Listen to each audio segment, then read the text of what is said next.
首先，大家要明白一点，你长期对一个人忍让，并不会换来他对你的感激，反而会让他更加得寸进尺，变本加厉。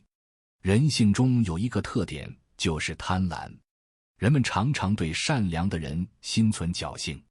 举个例子，武大郎对潘金莲是多么善良，这种情感看似感人。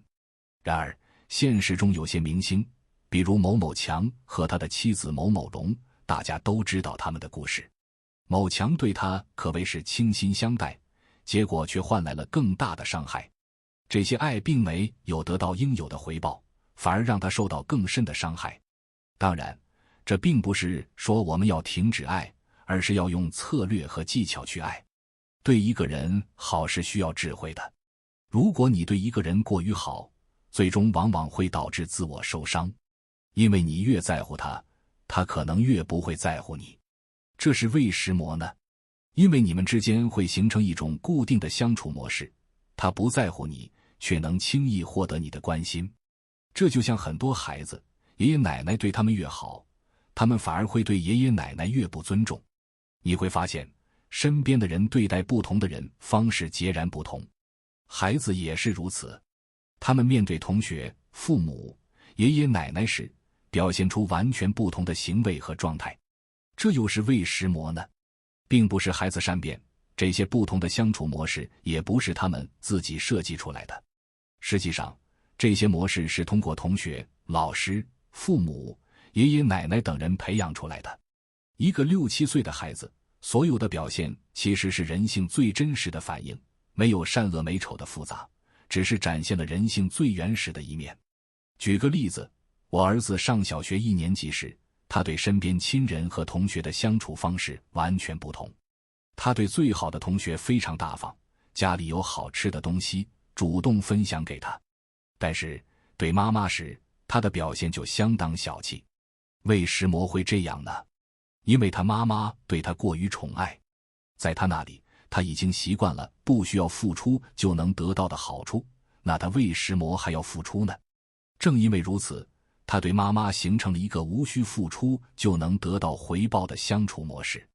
但面对同学就不同了，和同学相处，他必须付出一些好吃的、好玩的，别人才能愿意和他玩。所以，他习惯了先付出才能得到回报的模式。听到这里，如果有孩子的妈妈们开始紧张了，别担心，事情才刚开始。再看看我儿子和我的相处模式吧。作为一个擅长建立相处模式的家长，管理他就像打蚊子一样简单。他在我面前绝对不敢犯错，简直是3好学生，模范儿子。我一个眼神过去，他立刻就服服帖帖、恭恭敬敬，端茶倒水。为什么会这样呢？因为他已经被罚怕了。我罚他，无论是精神上、肉体上还是物质上，都会在他心中留下深刻的记忆。举个例子，有一次他和我顶嘴，我就罚他禁止看电视10天，禁止玩玩具10天，禁止和小朋友玩10天，只能在家写作业，肉体上罚站10小时，物质上10天禁止买零食。这样罚了2次后，他明白了一件事，在我面前不能犯错，犯错就要付出代价。因此，在我和他的相处中，形成了一个犯错会有巨大代价，想让我对他好，他必须先对我好的模式。每次我罚他时，他外婆都会来求情，认为我不该这样罚孩子，还数落我一毒，强调自己多么宠爱他，买各种玩具和好吃的，基本上想要什么就满足他。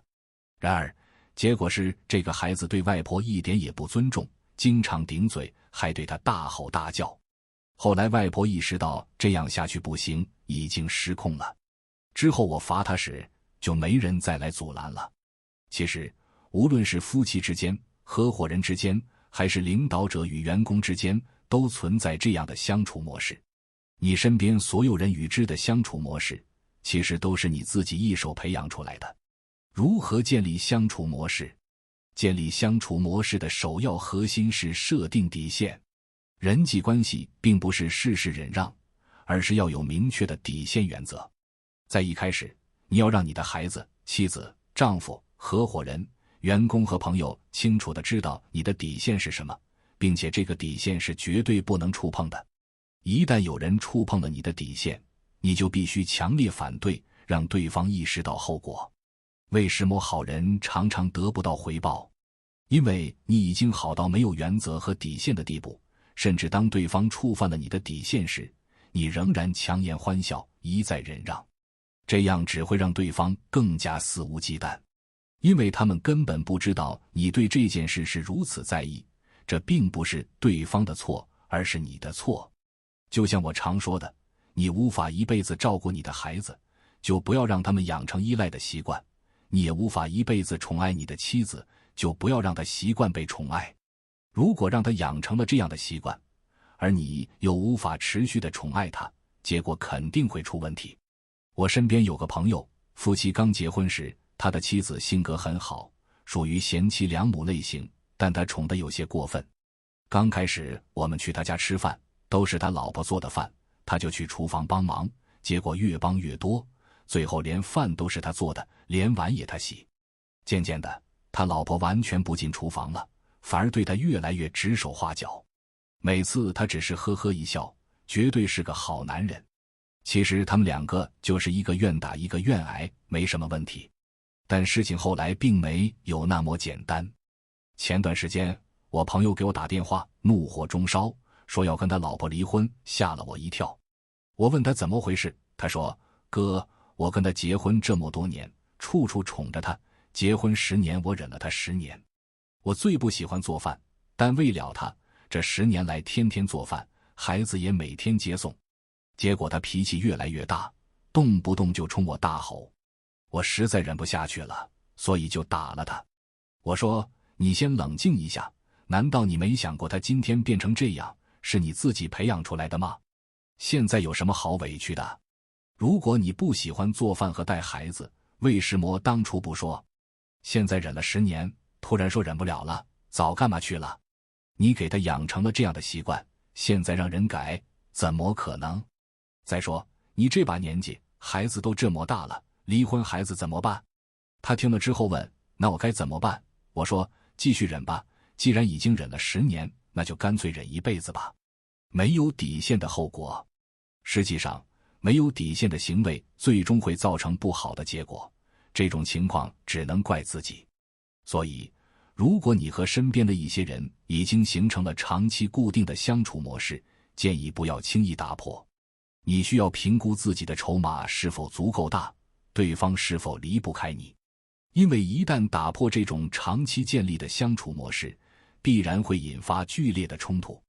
当然，如果你的筹码足够大，对方的生活中离不开你，那就可以尝试打破这个模式，但要做好心理准备，因为这个过程可能会很激烈。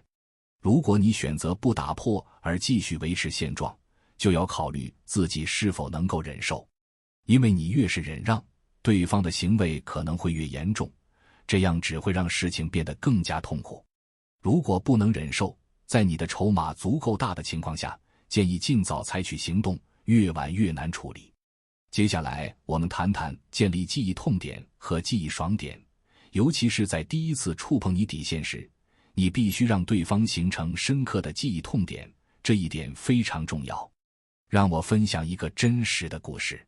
当我和我太太刚开始在一起时，我们的相处模式还没有形成，那时候其实是一个博弈的过程。